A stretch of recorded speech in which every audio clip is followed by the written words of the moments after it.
day, everybody. Doing a little Jinx chatter. Hope you guys like these types of videos. I'm going to do a little bit of reflecting. I'm going to talk a little bit about some Coyote strategy, some observations that I've kind of gone through, and just give you guys some kind of food for thought. Before I get into that, I'm probably going to be doing a lot of video cutting, doing a lot of editing right now on some stuff. So, look for at least a weekly video on my YouTube channel for sure. Do some preseason stuff. If you'd like to see, how I prepare for my trapping season, that's kind of what that's there for, especially you guys that are brand new. There's really a lot to learn and how to prepare for a good trapping season. Or maybe you're one of those guys that you just, you got a week off, you're going to just do a little trapping and then call it quits. There's still good videos for you guys. So hopefully you guys like those and can use them. But I want to talk a little bit about Coyote strategy. I was doing a little bit of thinking today. I think last year, when you move into new territories, you cold roll, what we call that, you start gaining ground. That's how I think you kind of learn your properties. I remember, let me give you guys kind of a couple thoughts. So I think I was running maybe 100 miles, 4 different directions last year. And sometimes when you get into new properties, you have properties that are kind of like what I call wild goose chase or a dud. Those I call those properties paths through properties. It's really hard to spot those properties.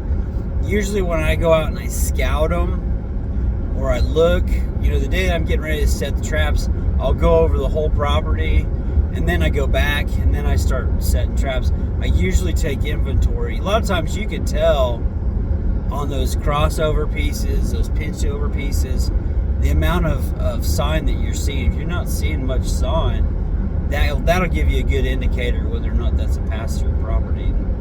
Coyotes come through once, twice, maybe 3 times a week. And there's nothing that I call that holds them in that property. They're passing through. They're probably going to a neighbor's property. They're hunting a neighbor's property.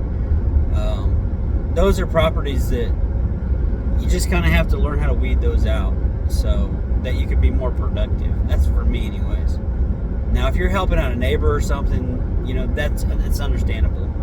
Help them out. Thin out whatever's there. But, getting on those properties that are more productive. And I got some pockets that are just constant flow for coyotes.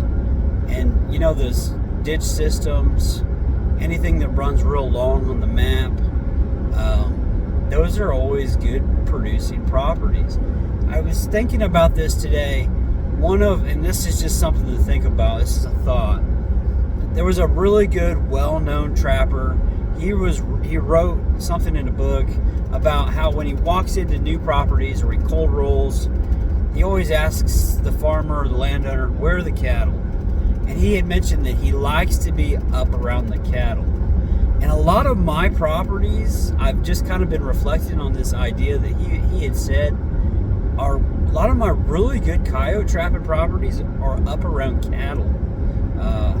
And here's just a thought, just to think about this. So the farmer goes in every day.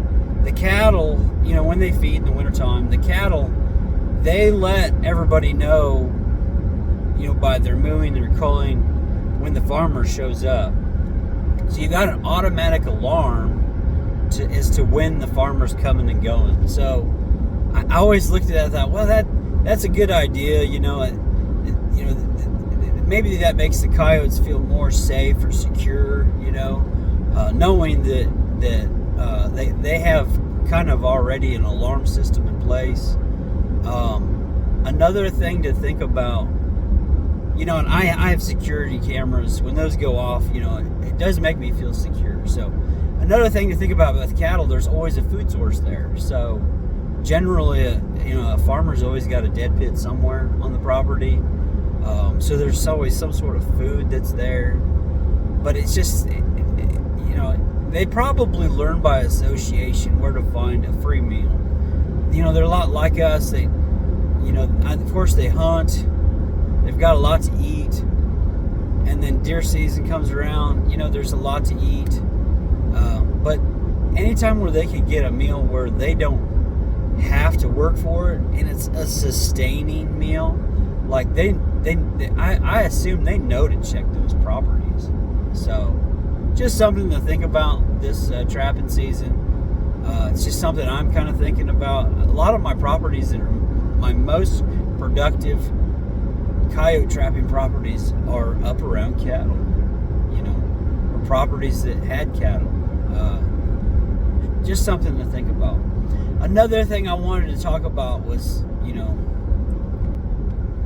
so just take that into consideration when you're trapping new properties, you're cold rolling, you get into new areas. Think travel routes, think big picture, think food sources. And I think that you'll find out some of those properties are going to be consistently producing because it's like a magnet for that area. So try to think about that if you guys are thinking trapping. I know that'll help you guys. It helps me break down properties. Another thing I want to talk about was catching during the weather. So we got sometimes the weather cycles. We always talk about as trappers, when the weather's warm, we always say our catch goes down, especially usually pre-season or not pre-season, right when the season just starts. It's just slow. If it's warm, the coyotes, they just don't have to work your set. I mean, they've got a lot to eat. I know when I do a lot of rodent stuff, or the mice don't eat when it's hot. They just don't. They're not hungry. And then you get those cold snaps, and I think, this is my opinion, I think those cold snaps produce anxiety. Number one, when I'm cold, I like to be moving so that I'm warm. So something to think about when you get those cold snaps. We always know that they're working your sets. You kind of have an idea you're going to have a good productive day before you even leave the house. That cold really helps move them, and I think that's part of it. So if you're new to trapping, think sometimes it's warm, they just don't have to work your sets. Probably has a lot to do with the air quality and how things. I just don't think that they're not hungry to work your sets. So something to think about. And you get into areas that are aggressive coyotes. These are probably well-populated areas. You go into, we used to watch this show, it's called Mom and Pa Kettle, as a kid. Mom and Pa, they had like a dozen kids, and that's an old show. It just shows you how, but it's really kind of a neat old show. But Ma would make the dinner, and she would say supper's ready, and all the kids would just flock in and eat just as soon as they can.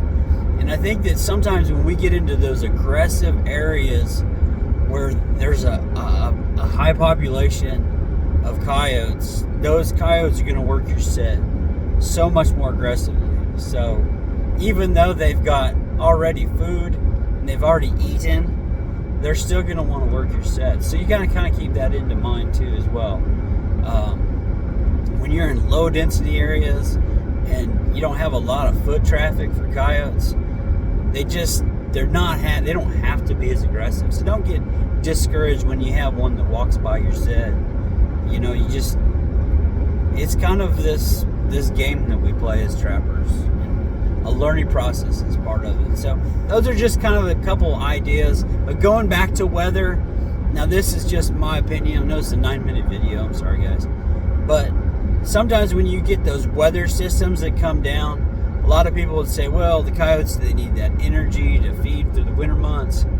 But I always looked at it like, when you get a rain or a snow, if you're hunting, you like to hunt, my most productive days as a hunter when in the turkey woods are days when it just starts raining.